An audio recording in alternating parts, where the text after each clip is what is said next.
कभी periodic table को ध्यान से देखा है? उसके ठीक बीच में एलिमेंट्स का एक बहुत बड़ा ग्रुप है। ये सिर्फ कुछ नाम नहीं है, बल्कि एक ऐसा परिवार है जिसके पास कुछ असाधारण, कुछ कॉमन शक्तियां हैं। चलिए आज इन्हीं डी और एफ ब्लॉक एलिमेंट्स की दुनिया में चलते हैं और उनके राज जानते हैं। जरा सोचिए, लोहा, तांबा, चांदी, सोना, ये सिर्फ धातुएं नहीं हैं, ये हमारी पूरी सभ्यता की बुनियाद हैं। और मजे की बात यह है कि ये सब उसी खास परिवार का हिस्सा हैं। इन्होंने इतिहास बनाया है और आज भी हमारी दुनिया को चला रहे हैं। तो सवाल ये उठता है कि आखिर इनमें ऐसा क्या खास है? क्या है वो राज जो इन्हें इतनी अनोखी और शक्तिशाली प्रॉपर्टीज देता है? चलिए इसके पीछे की केमिस्ट्री को समझते हैं।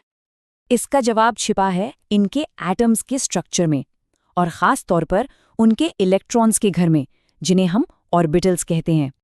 साइंस की दुनिया में IUPAC ने इन्हें एक नाम दिया है ट्रांजिशन मेटल्स या संक्रमण धातु। और इसकी परिभाषा ना बहुत सीधी सी है, कोई भी ऐसी धातु जिसका d ऑर्बिटल अधूरा हो। और यही अधूरापन, यही इनकम्प्लीटनेस इनकी सारी सुपर पावर्स की असली जड़ है। अब ये परिभाषा असल में काम कैसे करती है वो देखना बड़ा दिलचस्प है। जैसे स्कैंडियम को लीजिए, इसका d ऑर्बिटल अधूरा है, तो ये एक ट्रांजिशन मेटल है। पर दूसरी तरफ है जिंक, जिसका d ऑर्बिटल पूरा भरा हुआ है। इसीलिए d ब्लॉक में होने के बावजूद टेक्निकली इसे ट्रांजिशन मेटल नहीं माना जाता। तो ठीक है, हमें इनका सबसे बड़ा राज तो पता चल गया। अब देखते हैं कि ये अधूरापन इन्हें कौन कौन सी कमाल की शक्तियां देता है। तो इनकी पहली और शायद सबसे कूल सुपर पावर है अपना रूप बदलने की काबिलियत। अब ये कोई जादू टोना नहीं है, ये प्योर केमिस्ट्री है। इसे हम कहते हैं वेरिएबल ऑक्सीडेशन स्टेट्स। मतलब एक ही एलिमेंट अलग अलग इलेक्ट्रिक चार्ज होल्ड कर सकता है। ये देखिए, ये तत्व एक नहीं बल्कि कई अलग अलग इलेक्ट्रिक चार्ज या कह लें कि रूप में मौजूद रह सकते हैं। अरे मैंगनीज को ही देख लीजिए, ये +2 से लेकर +7 तक, मतलब 7 अलग अलग स्टेट्स दिखा सकता है। कमाल है ना? और ये सब मुमकिन हो पाता है बस इनके इनकम्प्लीट d ऑर्बिटल की वजह से।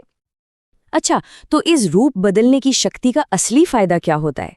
ये इन्हें बनाता है जबरदस्त कैटलिस्ट। मतलब ये वो एजेंट्स हैं जो किसी केमिकल रिएक्शन की स्पीड को बढ़ा देते हैं, लेकिन खुद उसमें खर्च नहीं होते। इसे एक उदाहरण से समझते हैं।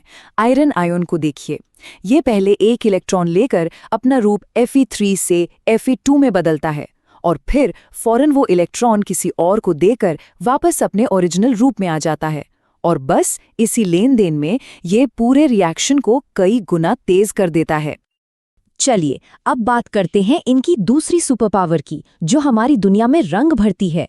आपने देखा होगा कि ट्रांजिशन मेटल्स के कंपाउंड्स अक्सर बहुत ही खूबसूरत और वाइब्रेंट रंगों के होते हैं। और इसका कारण, जी हाँ, वही उनके d इलेक्ट्रॉन्स। ये तो जैसे एक आर्टिस्ट का कलर पैलेट हो। होता क्या है कि जब लाइट इन आयनों पर पड़ती है तो इनके d इलेक्ट्रॉन्स थोड़ी एनर्जी एब्जॉर्ब करके हायर लेवल पर जंप कर जाते हैं, और जो रंग एब्जॉर्ब होता है हमें उसका कॉम्प्लीमेंट्री कलर दिखाई देता है। बस यही वजह है कि कॉपर नीला दिखता है और आयरन पीला। ठीक है, डी ब्लॉक की तो बात हो गई। अब जरा पीरियोडिक टेबल में थोड़ा नीचे चलते हैं, एफ ब्लॉक की तरफ, जहां कुछ बहुत ही अजीब, कुछ अनएक्सपेक्टेड होता है। पीरियोडिक टेबल के मेन बॉडी के ठीक नीचे आपने 2 अलग रो देखी होंगी। ये एफ ब्लॉक एलिमेंट्स हैं, थोड़े कम फेमस पर बेहद जरूरी। अभी के लिए हमारा फोकस पहली रो यानी लैंथेनॉइड्स पर रहेगा। तो यहाँ एक बड़ा अजीब सा ट्रेंड देखने को मिलता है। जैसे जैसे हम इस सीरीज में लेफ्ट से राइट जाते हैं, ये परमाणु बड़े होने की बजाय छोटे होते जाते हैं, सिकुड़ते जाते हैं। इसी फिनोमिनन को कहते हैं लैंथेनॉइड कॉन्ट्रैक्शन। अब सवाल है, ऐसा होता क्यों है? वेल, इसकी वजह है एफ ऑर्बिटल के इलेक्ट्रॉन्स की पुअर शील्डिंग। मतलब वो एक दूसरे को न्यूक्लियस के पॉजिटिव चार्ज के खिंचाव से ठीक से बचा नहीं पाते। तो जैसे जैसे न्यूक्लियस का चार्ज बढ़ता है, वो बाहरी इलेक्ट्रॉन्स को और जोर से अपनी तरफ खींचता है और पूरा एटम श्रिंक हो जाता है। और इस कॉन्ट्रैक्शन का असर कितना सरप्राइजिंग हो सकता है, इसका एक बेहतरीन उदाहरण है जिरकोनियम और हैफनियम। हैफनियम पीरियोडिक टेबल में जिरकोनियम के ठीक नीचे आता है, तो उसे काफी बड़ा होना चाहिए, राइट? पर देखिए, दोनों का साइज लगभग आइडेंटिकल है। ये एक तरह से केमिकल ट्विन्स बन जाते हैं, जिनकी प्रॉपर्टीज भी काफी मिलती जुलती होती हैं। तो हमने देखा कि कैसे इन एलिमेंट्स के एटम्स के अंदर छिपे हुए राज इन्हें इतना एक्स्ट्रा ऑर्डिनरी बनाते हैं। पर अब सवाल ये है कि ये सब हमारी दुनिया के लिए इतना जरूरी क्यों है? तो पूरी कहानी का निचोड़ क्या है? इन सभी सुपरपावर्स की जड़ एक ही है, इनकम्प्लीट ऑर्बिटल्स। इसी एक वजह से इन्हें रूप बदलने की ताकत मिलती है। ये बेहतरीन कैटलिस्ट बन पाते हैं, रंग बिरंगी दुनिया बनाते हैं और लैंथेनॉइड कॉन्ट्रैक्शन जैसे इफेक्ट्स की वजह से केमिकल ट्विन्स भी बनाते हैं। और ये एलिमेंट्स सिर्फ केमिस्ट्री लैब्स की किताबों में नहीं है, ये हमारी असल जिंदगी का हिस्सा हैं। हमारे घरों को बनाने वाले स्टील में आयरन से लेकर हमारे फोन्स में लगे सोने तक और न्यूक्लियर रिएक्टर्स में एनर्जी पैदा करने वाले यूरेनियम तक, ये हमारी मॉडर्न दुनिया के हर कोने में मौजूद हैं।